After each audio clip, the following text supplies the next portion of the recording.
जिल्ह्यातले काही शेतकरी एनडीसीसी बँकेच्या संदर्भात वसुली सुरू आहे त्या संदर्भात आपल्याला भेटायला आला होता. काय नेमकी भेट झाली, काय आपण त्यांना आश्वासन दिलं? जिल्ह्यातले थकबाकीदार शेतकऱ्यांची वसुलीच्या संदर्भातला विषय आहे. काय झालं की जिल्हा बँक मुळात अडचणीत आलेली आहे. ज्यांचे डिपॉझिट आहे त्यांना डिपॉझिट काढण्यासाठी पैसे लागतात. त्यांचं मुलामुलीचे लग्न आहेत, शिक्षण आहेत, त्याचप्रमाणे दवाखाना आहे आणि अशा गोष्टीसाठी त्यांना पैसे लागतात. त्यांना पैसे देता येत नाही. शेतकरी त्यांचं थकबाकीदार कर्ज भरत नाही. आता शासनाकडून आणि प्रशासकाकडून त्याच्यावर कारवाई सुरू आहे. ती कारवाई थांबवण्यासाठी शेतकरी या ठिकाणी मला भेटले. अशा प्रकारची कारवाई थांबवणं कायदेशीर अवघड आहे, पण त्यातून काही मार्ग काढून जर शेतकऱ्यांमध्ये आणि प्रशासनामध्ये जर काही समन्वय साधता आला तर तो साधण्याचा प्रयत्न या ठिकाणी सहकार मंत्र्याच्या माध्यमातून आणि माननीय मुख्यमंत्री उपमुख्यमंत्री अजितदादाच्या माध्यमातून मी प्रयत्न करणार आहे. त्यामुळे एक 8-10 दिवस त्यासाठी जातील, कारण 7-8 दिवस जरा बिझी आहे. 8 दिवसांनी एक मिटिंग होईल आणि त्यामध्ये काही ना काहीतरी मार्ग आपण पॉझिटिव्ह काढण्याचा विचार आहे. अवस्था थोडी बिकट आहे. तशीच परिस्थिती संपूर्ण राज्यातील शेतकऱ्यांची आहे. आपल्या जे ते नेते आहेत अजित पवार यांनी कुठेतरी कर्जमाफी संदर्भात देखील पुढे निर्णय घेतला जाईल या संदर्भात चर्चा सुरू आहे का? बघा, तो वरिष्ठांचा निर्णय आहे. कर्जमाफी हा फार मोठा विषय आहे. तो विषय माननीय मुख्यमंत्री, दोन्ही उपमुख्यमंत्री हाताळत आहेत. ते हाताळतील, त्याप्रमाणे ते घोषणा पण करतील आणि तेच त्याच्यावर खुलासा देऊ शकतात. मी त्याच्यावरती खुलासा देऊ शकत नाही. ते माझं खातंही नाही आहे, तो माझा विषयही नाही आहे. पण शेतकऱ्यांची मागणी आहे कर्जमाफीची. त्यामध्ये 2 गट आहेत. जे रेग्युलर भरणारे ते म्हणते आम्ही सातत्याने रेग्युलर भरतो, आमच्यावरच अन्याय का? आणि जे थकबाकीदार आहेत ते म्हणते आम्ही थकबाकीत आहोत, आम्हाला आता आत्महत्येची वेळ आली, आम्हाला पहिले कर्ज माफ करा.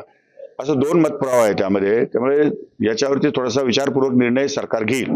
पण तो अधिकार सरकारचा आहे आणि सरकारमध्ये मुख्यमंत्री आणि उपमुख्यमंत्री तिघही या ठिकाणी बसून तो निर्णय घेतील असं माझा या ठिकाणी वाटतं.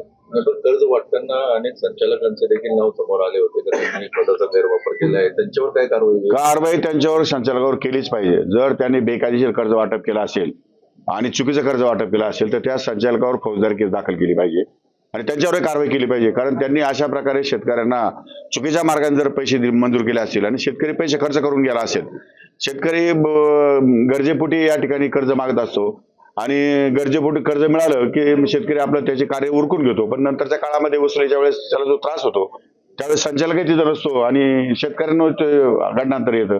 त्यामुळे जे काही संचालक मंडळ आहे, संचालक मंडळाने नियमाच्या बाहेर जाऊन जे कर्ज वाटप केलं असेल तर त्या संदर्भात सुद्धा कारवाई झाली पाहिजे.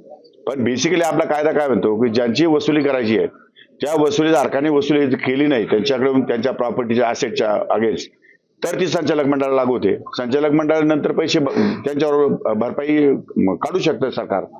पण संचालक मंडळाने बेकायदेशीर काम केलं असेल तर ती कारवाई त्यांच्यावर व्हावी अशी माझी पण मागणी. तुम्ही स्वतः बँकेचे मी स्वतः असेल तर मी पण नाही तुम्हाला माहित असेल ना, पण कोणी केलं काय? नाही, असं नाही. आता कसं आहे की त्या तालुक्यामध्ये एवढा मोठा कारभार आहे, त्या तालुक्यामध्ये शेतकरी कर्ज प्रकरण आणतात आणि सहकार कायद्यामध्ये चेअरमनला अधिकार असल्यामुळे चेअरमन परस्पर मिटिंगवर न येता ते परस्पर प्रकरण मंजूर करतात. त्यामुळे तो चेअरमनचा अधिकार आहे. बँकेचा चेअरमन, संचालक मंडळाचा तो अधिकार नाही. संचालक मंडळाच्या बैठकीवरती ग्रॉस एकच विषय फक्त येतो की नाशिक जिल्ह्यातल्या शेतकऱ्यांना कर्जमाफीच्या संदर्भात विचारविनिमय करणे.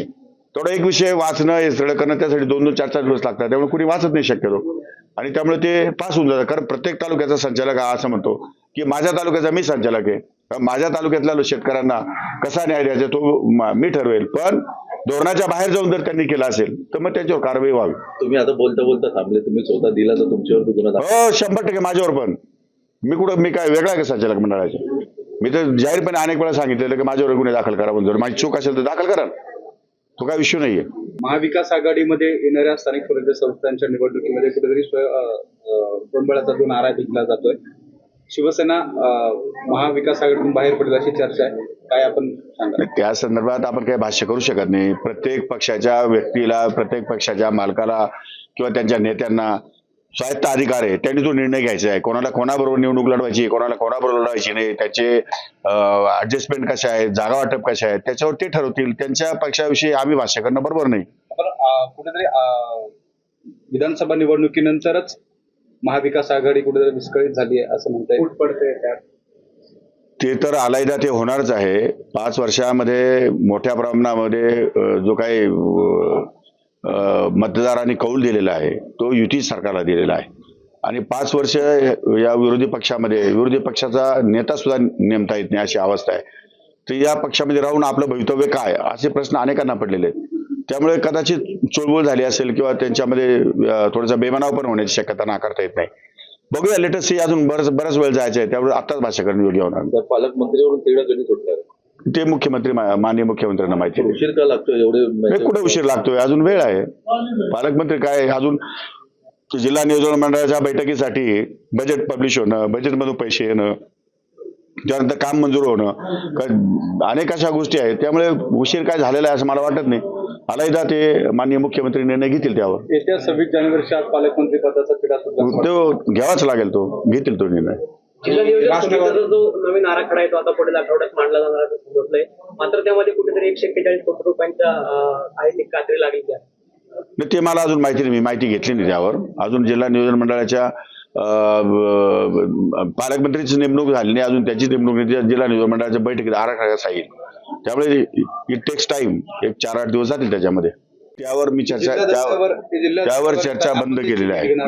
त्यावर चर्चा माझी बंद आहे. मी त्यावर पक्षाने मला आदेश दिलेला आहे की वरिष्ठ पातळीवर चर्चा सुरू आहे, त्यामुळे खाली आपण कुठल्याही प्रकारचं स्टेटमेंट करू नये. त्यामुळे मी त्या संदर्भात काही स्टेटमेंट करू इच्छित नाही. आपण ते मंत्रिपदाच्या वाटपानंतर पहिल्यांदा जिल्ह्यात येत आहे, आपण त्यांची काही भेट घेणार का? कारण त्यांच्या गरज पडली तर भेट घेऊ ना. गरज पडली, मला असं वाटलं की त्यांचा सल्ला घ्यायचा तर मी भेट घेईन. आपलं वाटतं सल्ला घेतला पाहिजे? अजून तर वाटत नाही. थँक्यू. एबीपी माझा, उघडा डोळे बघा नीट.